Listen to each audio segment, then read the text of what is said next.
Okay, Ramblers, let's get rambling. Hi, everybody. Hi, Dr. Nick. As always, it's Some Dumb Guy. Welcome to the 39th episode of SumDumWatch, celebrating 39 weeks of watching dumbly. It's my weekly series where I chronicle what I've watched from my physical media library, as well as any theatrical viewings I attend. And this week's episode will cover the week of June 23rd through June 29th. And spoiler alert, no theatrical attendances for this week. Again, 2 in a row. I've been lacking motivation to get my butt in the theater. Too much stuff going on, you know? But I have gotten plenty of home viewing accomplished. So we're going to go ahead and start this week with a anticipated and well-received release overall from the physical collector's market. We have the 4K of Lethal Weapon. Very nice slipcover on that. I featured this in an unboxing that I don't think will actually air prior to this episode. You're going to see me having watched it before you see me having received it. I get too much stuff in. I've got to spread those unboxings out a little bit. Otherwise, I just overwhelm the channel with unboxing videos. And, you know, that's why that's sitting right there. I could film this. Sure. Or I could film this. When I film this, this isn't going to get posted for a week or so because I've already got several other ones lined up. I can't dump them all at the same time. And this is a weekly series, so that's the way it works. Anyway, this is a great release. This is 4K only, no included Blu-ray. Contains both the director's cut that isn't actually a director's cut and the theatrical cut. I opted to watch the director's cut. I've always preferred that since I encountered it on DVD. With a couple small little caveats. I prefer the character expansions that this director's cut brings. Puts a lot of things into better context and some very powerful moments in it. Soundtrack in this film in particular is phenomenal. I watched this on Wednesday and it's been stuck in my head ever since. Oh, go away, leave me alone. Leave me alone, get out of my head. Oh, yeah, so really looks great quality transfer. Very few issues with it. Some of the flaws in the filming become a little bit more apparent though as a result, which is always sad when you have a quality 4K upgrade. But that leads me into my follow-up, which I pulled this bad boy out and watched parts 2 and 3. And it occurred to me as I was going through this, I don't think I've watched these films in maybe close to a decade, give or take, which is unusual for me because for the longest time I'd watched my Lethal Weapon trilogy. And I say trilogy because this monstrosity that steals this franchise's title should just not be a thing. I refuse to acknowledge that. But the Lethal Weapon trilogy is one that I would, for the longest time, basically rewatch on an annual basis for the most part. I saw part 2 new in the theater. Did not see 3 in the theater. I saw the spoof in the theater. Rewatched it on physical in the hopes of changing my mind. And, yeah, no, that's a movie that shouldn't even be discussed. One thing that really stuck out to me rather in this recent rewatch of this franchise, which I don't think gets discussed enough when people talk about these films, is what an amazing father Murtaugh is to his children across the board. These 3 films, proper positive father role model characters are something that are severely lacking in Hollywood today. So when they are portrayed, it stands out. When we revisit older stuff that depicts it and we took it for granted back then, it stands out. You don't see a whole lot of that anymore. It jumped out to me in, what was it, early this year when that poorly received Wolfman movie came out.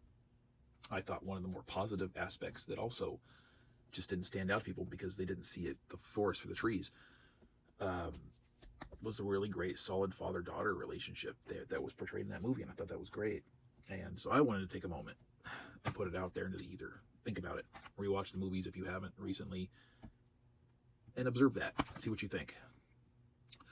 Next up is going to be a first-time watch of a blind buy that I picked up probably going on 2 years ago now, trying to put more focus of my time into watching my blind buys because I need to do that. This one's from Kino Lorber. I picked up a couple years ago in one of their sales. This was Spaced Invaders. This is a dumb movie, and not even a so bad it's good. This is just dumb. If I'm not mistaken, one of the stars, I didn't look this up, this is just an impression I got because of when this came out, 1990. I think the young girl from Jurassic Park. It's not a good image of her on here, but I think she's featured in that. It looks a lot like her.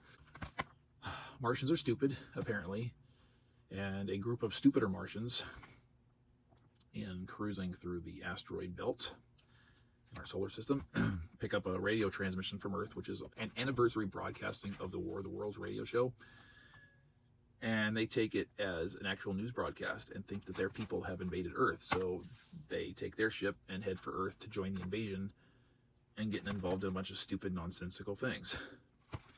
The alien design, I think physically, I guess, is pretty cool, which is about the only good thing I can say. And one of these aliens is modeled after Jack Nicholson.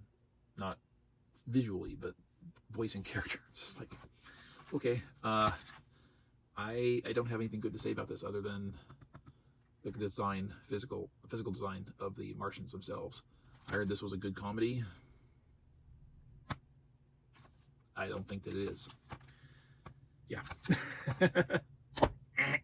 This is why I once upon a time used to have a rule against blind buys, because of how often that kind of thing happened to me. Okay, blind buy, another one from Kino. I got a first watch. Now this one I think I picked up maybe 6 months ago at the most. I had never heard of it. I was scrolling through a sale. It popped up. I thought it was interesting. It's from 1972. It's a 73-minute film starring Elizabeth Montgomery of Bewitched fame, whom I'd never actually seen in anything outside of Bewitched. And this is a thriller, I think probably inspired by Alfred Hitchcock, perhaps. And now I'm looking at the back of this. It says, orchestrated by veteran television director Herschel Daugherty, who apparently used to do episodes of Alfred Hitchcock's Presents TV series. But it's very much a Hitchcockian thriller. This one is The Victim. Elizabeth Montgomery plays a woman who travels to her distressed sister's home in the midst of a rainstorm. She lives out in the mountains of the country, and she gets trapped there. En route, her sister has been murdered, and she does not know that. And she gets to her sister's home, and her sister's housekeeper shows up, and her sister's husband, whom she has just separated from, shows up, all while she's confined to this house, trapped, can't leave because of the storm. The housekeeper lives close by, so she just walks over. The husband is supposed to be out of town, and he just shows up, and it becomes this kind of crazy, confused, who done it but don't know what's been done scenario. And she's trying to figure everything out, and it seems like everything and everybody are working against her. So it's a very interesting premise. I found the ending a little anticlimactic and kind of left hanging a little bit, which is the only real detrimental thing I can say about the film. Overall, I enjoyed it. Elizabeth Montgomery has an interesting acting style. I don't know if that's part of her character or how she was also in Bewitched, because I haven't seen an episode of Bewitched in decades, so I don't have a clear recollection. I'll have to find out, because I own the complete series of Bewitched, so, you know, we'll get into that eventually. But she's still looking really good. 1972, she looked great. Next up, a movie that I'd seen most, maybe all of, probably on network TV back in the day. Also picked up from Kino Lorber during a sale. This is from 1989 at 94 minutes, starring John Travolta, Kelly Preston, the future Mrs. John Travolta, and who's his co-star? Ari Gross. A face that's recognizable, but I can't readily recall my mind what I've seen him in, because it's been a long time. But anyway, this movie be We the Experts. This is also an unfunny comedy that I recalled being kind of a cool, fun premise when I had seen it back in the day. I no longer think that it is. I don't think that it works at all on any level. Soviet-era Russia, the KGB has created a picturesque United States town and trained operatives to live as Americans. It's an infiltration training station, basically, to where you train these Soviet operatives to act and behave and live as Americans prior to sending them to America as spies so they can blend in. But their information on America is so limited that the town that they end up creating is something out of the 50s. It's stuck in time. And certain higher-ups realize their shortcomings, so somehow this KGB officer travels to the United States and hires two moron Americans, to go live in this town, telling them it's in Nebraska and that they want them to open a nightclub in this town. So they knock him out. They transport him to Russia. They wake up and it's like, okay, you're here. You live here in this town now. We're going to pay you this much money. This is going to be the building. You're going to set your club up. And the whole premise is that they're supposed to bring these Russians into the modern era. And, well, yeah. Anyway, enough said about that. Next up, TV viewing. I have continued on my venture here and have just now finished season 1 of Ash vs. Evil Dead. Last week's episode, I covered the first half of season 1. Now I have watched the second half of season 1. Whereas the first half, I was enjoying the premise and the wackiness of that season. By the time I finished, I'm already annoyed with the premise, I'm not enjoying it anymore. I'm not having fun with it anymore. It's too stupid. It's seemingly, as first season progresses, taking itself less seriously, which I didn't know was even possible. And even the story going back to the original cabin of the film, having to recreate it digitally outside and through a set inside and out to make it there because the cabin doesn't exist anymore. It's been burnt down. Yeah, it just, not enjoying it. It's short, it's brief, I'll continue watching it. My opinion can change and develop. About the only good thing I can really say overall about it is that I don't think I've ever enjoyed Lucy Lawless more. She's in this. She probably looks, throughout the first season, the best I think she's ever looked. She looks great. Yum, yum. There was another actress that was in this that has left the show before the end of the season too, and I was kind of disappointed about that. She originally played a cop who was pursuing Ash, thinking that he was killing people. Now she's gone too. So yeah. Anyway, last but not least, continuing on season 1 of Person of Interest. I am very much enjoying this, so we have some positives in this week's viewing. I think I'm 14. I'm in disc 3 of 5. I think I'm in, I want to say 14 episodes into the season. Yeah, I will be. I finished 13 episodes so far out of 23. Those are not familiar with the premise of Person of Interest, because I know I haven't gone into that. This rich, eccentric genius creates a computer program that monitors basically every form of communication and cameras that exist presumably around the country, but it's only focused on New York. Monitors, collects, and composites everything that it sees and hears and records, searching for potential terrorist activities, trying to nip it in the bud before it starts. And that's what the purpose of this program is, to give an early warning system. However, there's a side effect in that, in addition to that, it also produces social security number of an individual who's going to be involved in a crime, life or death situation. Whether as a perpetrator or a victim is unknown. The government handles the terrorist side of things, but the creator of the machine is, although removed from the program at that point, is given this number by the machine.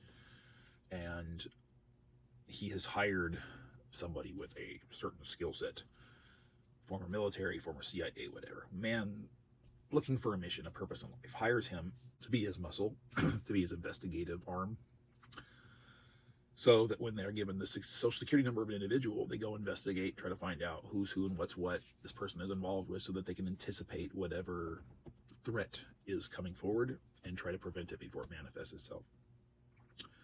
So they form this team that they're suspicious and untrusting of one another. They're both very secretive individuals in their own right. They both have kind of quirky, somewhat eccentric personalities. So there's a little bit of cat and mouse, trying to figure each other out, characteristics and chemistry throughout the show, which is great, and it's evolving. This is semi-episodic and semi-serialistic as far as the layout of the show, because there is an ongoing continuity, although it's still very much a feature of the week program. And of course they are pursued, as all shows of this ilk are. There's always a legal law enforcement presence pursuing them while they try to evade that and still do their good work, right? So, show runs for 5 seasons. I'm solidly enjoying the first season so far, so we'll see how that progresses. Anyway, we've gone too far. I've talked too much, as I tend to do. Brave souls, thank you once again for joining me on my ranting. What did you think about what I had to offer for what I watched this week? What did you yourself watch this week? What are your plans to watch next week? Word box, share, disclose, discourse, all the good stuff. Thank you once again for joining me, and I'll see you in my next episode. Good night, all. Bye-bye. Alan.